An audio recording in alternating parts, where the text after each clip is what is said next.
حضرت علی نے فرمایا تھا حضرت فاطمہ کو دفن کرنے کے بعد لكل اجتماع من خلیلین فرقۃ وكل الذی قبل الممات قلیل. آج فاطمہ کو دفن کرنے کے بعد مجھ پر یہ بات کھل گئی ہے، کوئی کسی کا ساتھ نہیں دے سکتا، کوئی سدا سلامت نہیں رہ سکتے. ایسی حسین جوڑی بھی آج بکھر گئی. ایسا حسین جوڑا کوئی دنیا میں کہاں سے لائے گا؟ ایسا جمال کوئی کہاں سے لائے گا؟ ایسی جوڑی کوئی کہاں سے لائے گا؟ علی اور فاطمہ کی جوڑی کوئی دکھائے تو صحیح، کوئی نبیوں کے بعد کوئی ایسی جوڑی بنی ہو. لیکن آج یہ جوڑی ٹوٹ گئی. 24 سال کی عمر میں فاطمہ جدائی دے گئی، 24 برس کی عمر میں جدائی دے کے آ رہی. ہاں لیکن بھائی ان کا تو مرنا بھی زندگی تھا. پانی کے لیے اپنی فاطمہ سے فرمایا میرے غسل کا پانی رکھو.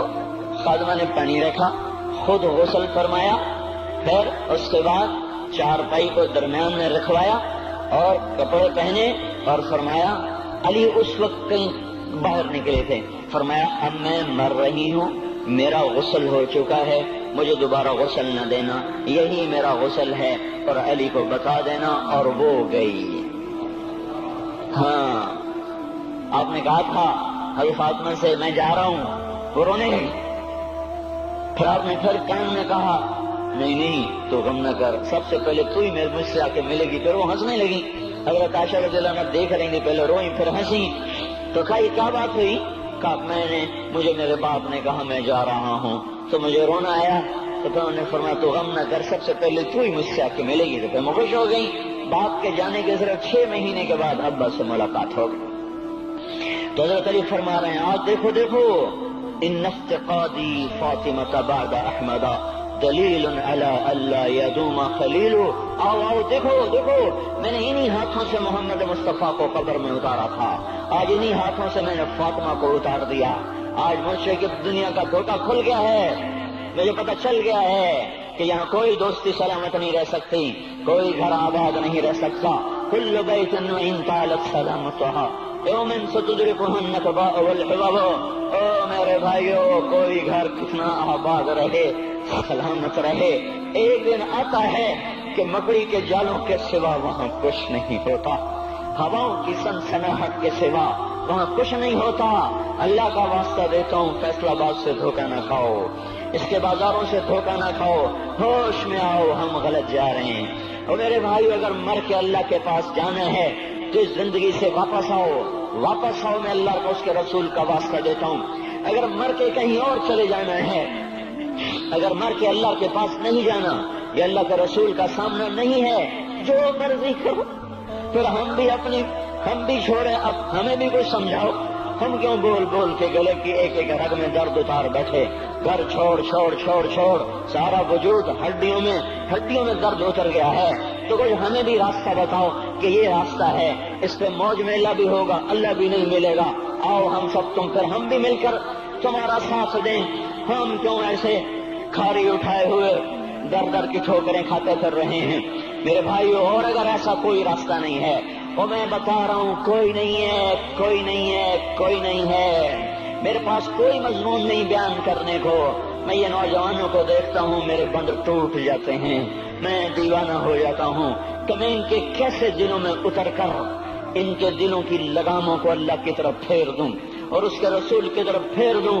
یہ جب گانے بجانے میں ڈوبتے ہیں، جب یہ رقص گاہوں کو چلتے ہیں، جب یہ تاجر غلط تولتے ہیں، اور جب یہ بینک سے قرضے لے کر لمبے نظام بناتے ہیں، پرائز بانڈ خرید کر دعائیں مانگتے ہیں اللہ میرا بانڈ نکل آئے.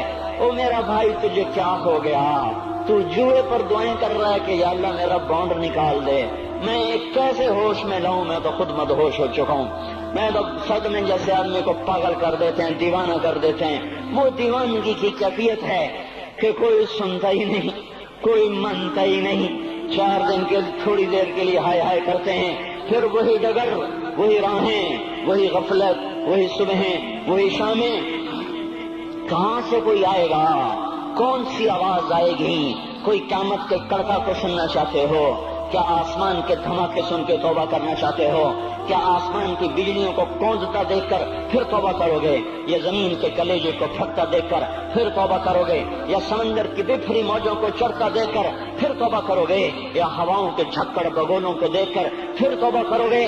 نہیں نہیں، پھر توبہ کا وقت نکل جاتا ہے، ابھی وقت ہے، ابھی ہم لوٹ آئیں، آ جائیں۔ قبروں کی وہ سیدھی یاد کرو، قبروں کے اندھیرے یاد کرو۔ اور میں آپ کو سنا رہا تھا، اس قبر نے مجھے روک لیا، اس کی ایک ایک مٹی کے ذرے نے مجھے کہا کچھ ادھر پڑھ دو، یہاں کوئی نہیں آیا۔ ہاں کوئی نہیں آیا کرتا، کوئی نہیں آیا کرتا، یہاں علی فاطمہ جدا ہو گئے، باقی کون ہمیشہ رہ سکتا ہے؟ اور جب جدائیاں ہوتی ہیں پھر کہتا ہے كأن لم تكن بيني وبينك خلة ولا حسن ود مرة في التبادل۔ پھر ایسا ہوتا ہے جب جدائیاں ہو جاتی ہیں پھر یوں ہوتا ہے کہ جیسے کبھی کوئی آیا ہی نہ تھا، کوئی مل بیٹھا ہی نہ تھا، کوئی ماں نہ تھی، کوئی باپ نہ تھا، کوئی بھائی نہ تھا، کوئی سنگی نہ تھا، کوئی ساتھی نہ تھا۔ اس طرح انسان بھلا دیتا ہے اپنے جھمیلوں میں گم ہو کر، ہنسی مذاق میں گم ہو کر۔ میں اس قبر میں کھڑا پڑھتا جا رہا ہوں، پڑھتا جا رہا ہوں، پڑھتا جا رہا ہوں۔ اس کا کتبہ ٹیڑھا ہو چکا ہے زمانے کی گردش نے اور ماضی کے بے رحم گردش نے اس کے سارے کتبے کو کالا کر دیا تھا۔ مجھے تجسس ہوا، میں دیکھوں یہ ہے کون جس کی قبر نے مجھ جیسے اجنبی کو رونے پہ مجبور کر دیا اور مجھے کھڑا کر دیا۔ میں قریب ہوا، میں نے جھاڑا تو پر لکھا ہوا تھا اللہ اکبر، رستم ہند امام بخش۔ رستم ہند جس کے لیے مہاراج قالین بچھاتے، جس کو ہاتھیوں پہ سوار کروا کے لایا جاتا تھا، جس کے آگے پیچھے ڈھول بجتے تھے، اور جیسے آج کل یہ کرکٹ کے کھلاڑیوں کے آگے پیچھے خلقت ہوتی ہے، یہ وہ دور تھا جب پہلوانوں کے آگے پیچھے خلقت ہوتی تھی۔ آج اس کی خبر ویران ہو کر کہہ رہی ہے کوئی ادھر بھی تو پڑھ کے جب چلتا جائے، کوئی یہاں بھی تو کچھ تحفہ دیتا جائے۔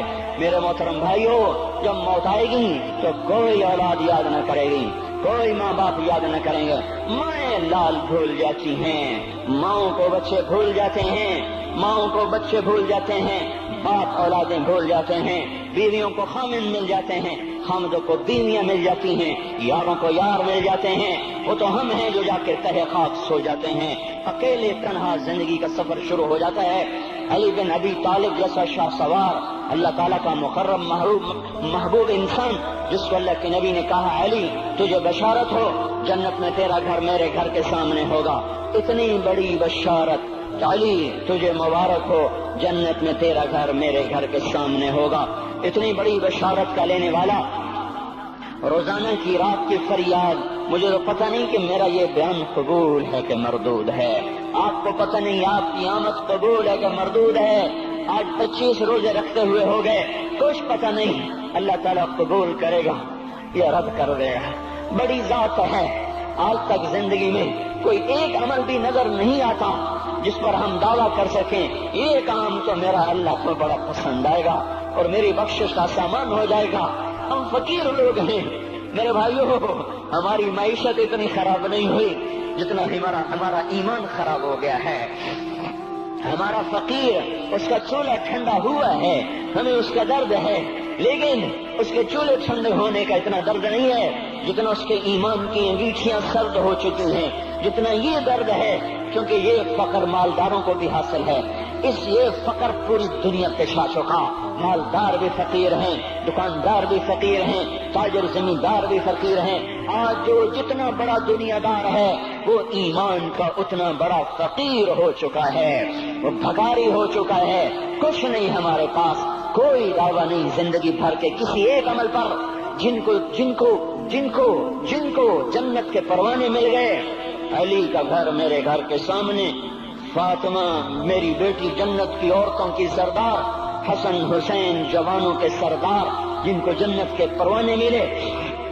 حضرت علی رات کو اٹھ کے رو رہے ہیں، آہن آہ من قلت الذات وبعد السفر ووحشت الطریق، اے میرے مولا مجھے معاف کرنا، میرے پاس عمل کوئی نہیں ہے، اے مولا مجھے معاف کر دے، میرا عمل تھوڑا ہے۔ اور میں نے ابھی کیا کہا ہے، میں نے ابھی کیا بتایا آپ کو کہ علی کا گھر نبی کے گھر کے سامنے ہے، تو کچھ تو سوچو، کبھی تھوڑے عمل والا بھی دو جہان کے سردار کے گھر کے سامنے گھر بنا سکتا ہے؟ کبھی تھوڑے عمل والا اتنے مرتبے پہ جا سکتا ہے؟ وہ کیا کہہ رہے ہیں؟ یا اللہ میرا عمل تھوڑا ہے تو میرے پاس کیا ہے جس کا میں دعویٰ کروں؟ یا اللہ میرا عمل تھوڑا ہے، یا اللہ مجھے تنہا جانا ہے، یا اللہ راستہ بڑا خطرناک ہے، یا اللہ عمل کا توشہ تھوڑا ہے، اے میرے مولا مجھے معاف کر دے، مجھے معاف کر دے۔ یہ وہ ہیں جو معاف ہو چکے ہیں، جن کی بخشش ہو چکی ہے، اور مجھے تو پتہ نہیں ہے کس حال میں جا